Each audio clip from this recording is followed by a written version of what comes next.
एक सोन्याची अंगठी टाका. अंगठी टाकली. हा त्याच्यामध्ये यव टाका, सातू टाका, सातू दुर्वा टाका.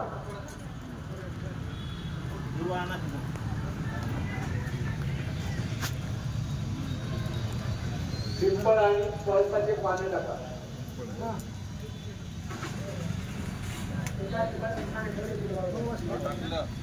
पिंपळ आणि पळसाचे पाने टाकले. आता काय करा, ते पाणी देवावर टाकायचं. सगळ्यांना हात लावायला लावा. त्याला तुम्ही पण हात लावून त्यांच्यामध्ये. हा घ्या. अपवित्र वर्णन करा. ओम आपोष्टामयो भुवसान ऊर्जे दधातना महेराय तस्मै महादेवतमोरसुषभाजयते हनः पुषतीरिव मातरः तस्मा अरङ्गमामवोजसच्छलाय जिन्वतः भोजनयथा चनः